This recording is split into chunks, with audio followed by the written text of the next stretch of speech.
de la police comme un genre de gang, une espèce de culture de gang à l'intérieur de la police. Je veux juste avoir vos réflexions sur une stratégie qui a été utilisée par le gouvernement au début des années 90 pour essayer de changer un peu l'image de la police. Je ne sais pas si c'était vraiment une tentative de changer la mission de la police, mais certainement de changer l'image, qui était l'invention et la création de la fameuse police communautaire. Et donc il y a eu une restructuration pas mal un peu partout, mais au SPVM notamment, du visage de la police, c'est la création de ces fameuses unités de police communautaire. Alors je veux savoir vos réflexions là-dessus comme une espèce de tentative de réformer la police, de changer la mission de la police. Qu'est-ce que vous en pensez? Yeah, I have a lot to say about this. Okay. Yeah, I have a real problem with community policing, I gotta say. I don't know, when I think of community policing, I think community. What does that mean? That means I know who the cops are. Now, in Montreal, do you feel like you know who the cops are? When you walk down the street, do you say, that's Bill? I don't think so. It's an oxymoron to have a community policing in a city where there's millions of people. It's impossible. That works maybe in an urban setting where there's 150 people and everybody knows where the cop lives. That's what community policing means to me, is that I know who the police officer is, and if something happens, if he beats up my kid, we could go to his house and we beat him up. We know he has some kind of accountability. No, it's true though. He has to be accountable. So this whole oxymoron of community policing, to me, is a capitalist move again. I know I keep talking about this, but the move from reactive to proactive policing, I think, what happened was reactive was like what you were talking about before, you know, firemen, you know? There's a fire, I'll call the firemen. Meanwhile, they're working out, you know, they're talking, okay, they got a call, okay, let's go put out the fire. That's what policing should be, to me, is reactive. If I need you, I call you. Don't come out on the streets and start looking for me, though, because then you're going to pick people that you think don't fit into your paradigm of what a good citizen is. Okay, that's why we see visible minorities getting harassed. That's why we see all this kind of stuff. It's because they're actively going out and seeking crime. So they drive around in their cars looking. What this leads to is obviously they're going to go to areas where they think there's more crime, right? So they over-police certain areas, low-income areas, and areas with more visible minorities. And then it further re-legitimizes, yes, see, they commit more crimes. Well, wherever you go, you're going to find crime. So if you're going to localize yourself in one area, obviously you're going to find crime there. Go to Westmount, you'll find crime there too. But just send all your officers there for a while and you'll see there's crime there as well.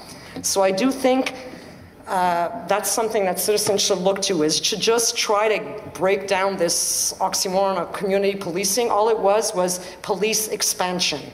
And more police officers and more police stations and more surveillance and more equipment and more tasers and more on and on and on. Because it's a big business. And I do think what this led to is them looking for more crimes. They found more crimes, which further legitimizes bigger budgets, more courts, more lawyers, blah, blah, blah, and it goes on and on. So I do think it's very bad. And you know, if I don't know where the person lives, it's not community policing to me, you know, and you're not part of my community.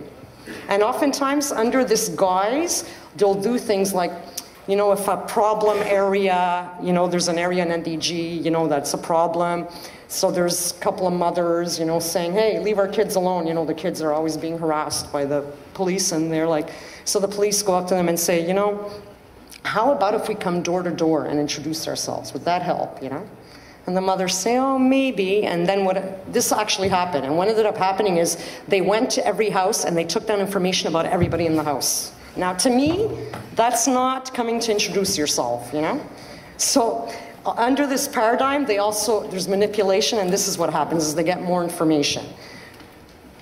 And I could go on, but I'm going to end it here.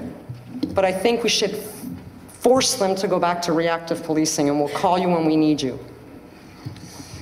Puis, si je peux ajouter à ce que Gaby dit, c'est important de comprendre aussi, c'est comme, moi je pense qu'on déresponsabilise les citoyens en faisant ça, la police communautaire. Qu'est-ce que je veux dire par là, c'est qu'on regarde les ambulances patrouillent pas la rue en cherchant des malades. Tu les vois pas faire ça. Parce que ça peut paraître niaiseux, mais c'est parce que moi, si je vois quelqu'un est malade, j'appelle l'ambulance. Je suis capable de le faire. Si je vois cette personne-là est en train de tomber à terre puis elle est malade, ben là, je vais me dire, OK, moi, j'ai peut-être pas les moyens de guérir cette personne-là. Je vais appeler l'ambulance puis ils vont venir. Mais c'est la même chose pour les crimes. C'est comme on dirait maintenant, quand il y a des crimes qui se passent, parce que ça arrive souvent, on peut voir des crimes veut pas. Puis quand il y en a qui se produisent, admettons, il y a quelqu'un qui est en train de battre quelqu'un, mais c'est comme on n'essaie pas d'intervenir pour séparer, faire quelque chose ou quoi que ce soit. Puis on est en train de se dire, bon, mais il faut absolument appeler la police, il faut absolument que la police réagisse, il faut absolument voir la police. Donc, on n'est plus capable de se prendre nous autres mêmes en main et on commence à dépendre, être auto-dépendant de la police. Puis ça peut être un grave danger. Parce que moi, je pense pas que la police, comme Gaby dit, devrait patrouiller constamment dans les rues.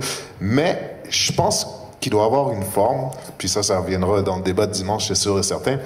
Je sais pas comment qu'on peut l'appeler, police ou je sais pas trop quoi, parce que moi, il y a des choses que j'ai vues en tant qu'agent de policier que je me dis que je voudrais pas que la population voit. Puis je pense qu'il y a quand même une nécessité qu'il y ait un groupe de personnes, ou je sais pas, que ça soit communautaire ou que ça soit peu importe, pour protéger certaines choses que les gens ne devraient pas voir. Parce qu'il y a des choses qu'on voit tous les jours dans la police, puis il y a des actions qui sont faites que je pense pas que c'est tous les citoyens qui devraient voir des choses où est-ce que tu rentres dans des pièces, où est-ce qu'il y a du sang partout, où est-ce que tu vois, il y a des gens qui ont même plus, excusez-moi d'être graphique là, mais où est-ce que j'arrive, puis c'est pour ça que je parlais de l'alcool au volant tout à l'heure, ça m'est arrivé à plusieurs reprises, mais je vois quelqu'un puis il y a pas de tête là. J'arrive là-bas puis il y a juste un corps puis là la tête est un peu partout, et je vois qu'il y a des chiens qui sont en train de manger des morceaux de cerveau, toutes des choses comme ça. Je pense pas que c'est tout le monde qui devrait voir des choses comme ça. Donc je pense qu'il y a un groupe de personnes quand même qui devrait, que ça soit dans une communauté ou peu importe comment qu'on devrait faire, qui devrait gérer certaines choses.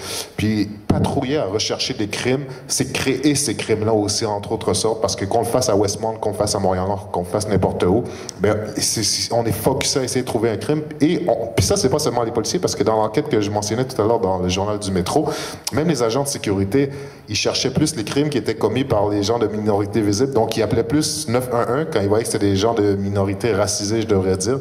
Puis, ils appelaient plus souvent pour signaler que cette personne-là commettait une infraction, parce qu'il la surveille plus. Donc, c'est ça qui arrive. Quand tu surveilles plus qui que ce soit, ben, tu risques d'arriver à voir qu'est-ce que tu recherchais, ou bien faire commettre certaines choses. Anyways. Donc, voilà, je vais te laisser.